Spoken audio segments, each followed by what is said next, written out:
ಹೇಳಬಹುದು.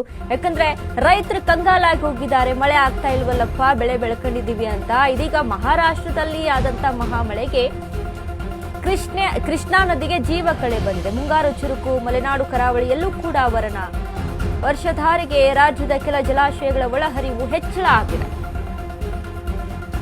ಜುಲೈ ಆರಂಭದಲ್ಲೇ ಮಳೆ, ರೈತನ ಮುಖದಲ್ಲಿ ಮಂದಹಾಸ.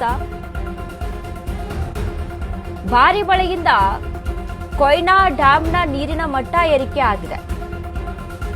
ಮಳೆ ಇಲ್ಲದೆ ಬತ್ತಿ ಹೋಗಿದ್ದಂತಹ ಕೃಷ್ಣಾಗೆ ನೀರು ಹರಿದು ಜೀವ ಕಳೆ ಬಂದಿದೆ. ಮಳೆ ಹಿನ್ನೆಲೆ ಹೊಲ ಗದ್ದೆಗಳಲ್ಲಿ ಚುರುಕುಗೊಂಡಂತಹ ಚಟುವಟಿಕೆಗಳು. ಲಿಂಗನಮಕ್ಕಿ, ತುಂಗಾ, ಭದ್ರಾ ಜಲಾಶಯ ಒಳಹರಿವು ಹೆಚ್ಚಳ ಆಗಿದೆ. ಹಿಪ್ಪರಗಿ ಬ್ಯಾರೇಜ್ಗೂ ಕೂಡ ಒಳಹರಿವು ಆರಂಭವಾಗುವ ನಿರೀಕ್ಷೆಯಲ್ಲಿ ಹೆಚ್ಚಾಗಿದೆ. ಗಾಜನೂರು ಡ್ಯಾಂನಿಂದ ಕಾಲುವೆಗಳಿಗೆ ನೀರು ಹರಿಸಲು ನಿರ್ಧಾರವನ್ನ ಮಾಡಿಕೊಂಡಿದ್ದಾರೆ. ಮಲೆನಾಡು ಹಾಗೂ ಕರಾವಳಿ ಭಾಗದಲ್ಲಿ ಜಿಟಿಜಿಟಿ ವರ್ಷಧಾರೆ. ಕರಾವಳಿಯಲ್ಲೂ ಕೂಡ ಗಾಳಿ ಮಳೆ ಅಬ್ಬರಕ್ಕೆ ಜನಜೀವನ ಅಸ್ತವ್ಯಸ್ತ. ಮಹಾರಾಷ್ಟ್ರದಲ್ಲಿ ಮಳೆ ಆಗಿರೋದ್ರಿಂದ ಕೃಷ್ಣಾ ನದಿಗೆ ತುಂಬಿ ತುಳುಕ್ತಾ ಇದೆ. ಜೀವ ಕಳೆ ಬಂದಿದೆ. ಒಂದು ರೀತಿಯಲ್ಲಿ ಒಳಹರಿವು ಹೆಚ್ಚಾಗಿದೆ. ತುಂಬಿ ತುಳುಕ್ತಾ ಇದೆ ಅಂತ ಅಂದ್ರೆ ಒಳಹರಿವು ಹೆಚ್ಚಾಗಿ ಆಗ್ತಾ ಇರುವಂತದ್ದು. ಮಳೆ ಇಲ್ಲ ಅಂತ ರೈತರು ಕಂಗಾಲಾಗಿ ಹೋಗಿದ್ರು. ಮಳೆ ಆಗ್ತಾನೆ ಇಲ್ಲಪ್ಪ.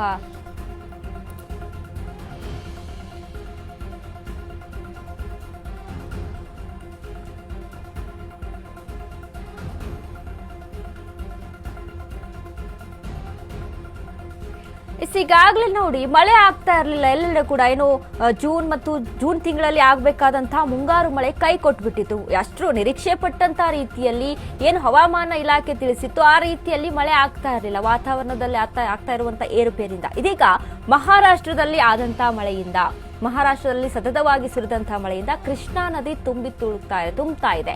ಒಳಹರಿವು ಹೆಚ್ಚಾಗಿದೆ. ಅದರ ಜೊತೆಗೆ ತುಂಗಭದ್ರಾ ನದಿ ಆಗಿರ್ಬೋದು, ಇವೆಲ್ಲವೂ ಕೂಡ ಅಲ್ಲಿ ತುಂಬಿ ತುಳುಕ್ತಾ ಇರುವಂತದ್ದು. ಒಂದು ಕಡೆ ನದಿ ತುಂಬುತ್ತಾ ಇದೆ ಅಂತ ಅಂದಾಗ, ಒಳಹರಿವು ಹೆಚ್ಚಾಗ್ತಾ ಇದೆ ಅಂತ ಅಂದಾಗ ರೈತರಿಗೆ ಸಿಗಬೇಕಾದಂತಹ ನೀರುಗಳು, ರೈತರಿಗೆ ಪೂರೈಕೆ ಆಗಬೇಕಾದಂತಹ ನೀರು ಪೂರೈಕೆ ಆದ್ರೆ ಬೆಳೆಯನ್ನ ಬೆಳಿಬಹುದು, ರೈತರು ಖುಷಿಯಾಗಿರ್ಬೋದು.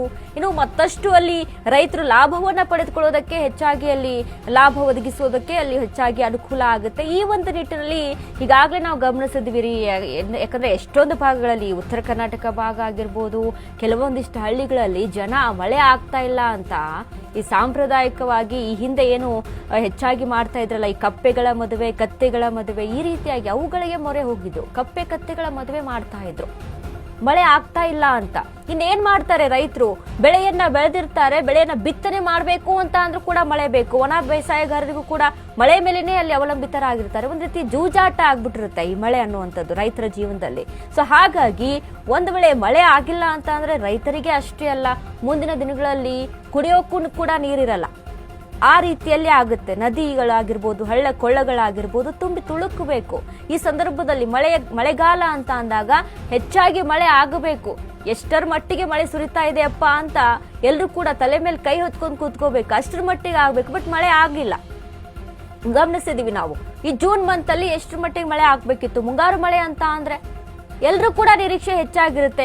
ಬಿತ್ತನೆ ಮಾಡಬೇಕು, ಬಿತ್ತನೆ ಕಾರ್ಯ ಆರಂಭ ಮಾಡಬೇಕು ಅಂತ ರೈತರು ಕಾಯ್ಕೊಂಡು ಕೂತಿರ್ತಾರೆ. ಒಣ ಬೇಸಾಯಗಾರರಾಗಿರ್ಬೋದು, ಬೋರ್ವೆಲ್ ಇದೆ ಅಂತ ಅಂದ್ರು ಬೋರ್ವೆಲ್ಗೆ ನೀರು ಬರಬೇಕು ಅಂತ ಅಂದ್ರೆ ಮಳೆ ಆಗ್ಲೇಬೇಕಲ್ವಾ.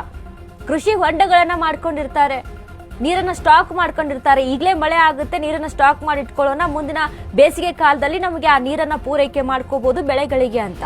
ಬಟ್ ಇಲ್ಲಿ ಅಷ್ಟು ನಿರೀಕ್ಷಿತಕ್ಕಂತ ಮಳೆ ಆಗಿರಲಿಲ್ಲ. ಬಟ್ ಈಗ ಮಹಾರಾಷ್ಟ್ರದಲ್ಲಿ ಆದಂತಹ ಮಳೆಯಿಂದ ಕೃಷ್ಣಾ ನದಿ ತುಂಬಿ ತುಳುಕ್ತಾ ಇದೆ. ಇದರಿಂದ ರೈತರಿಗೂ ಕೂಡ ಮಂದಹಾಸ, ಅಲ್ಲಿರುವಂತಹ ಜನರಿಗೂ ಕೂಡ ಮಂದಹಾಸ.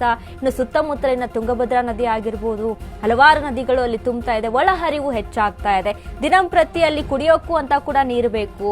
ಇಷ್ಟರ ಮಟ್ಟಿಗೆ ಕ್ಯೂಸೆಕ್ಸ್ ನೀರು ಹೊರಗಡೆ ಹೋಗ್ತಾ ಇರುತ್ತೆ. ಸೊ ಹಾಗಾಗಿ ಎಲ್ಲಾ ಜನರಿಗೂ ಕೂಡ ಅನುಕೂಲ ಆಗಬೇಕು ಅನ್ನುವಂತಹ ನಿಟ್ಟಿನಲ್ಲಿ ಇದೀಗ ರೈತರು ಕೂಡ ಫುಲ್ ಖುಷಿಯಾಗಿದ್ದಾರೆ.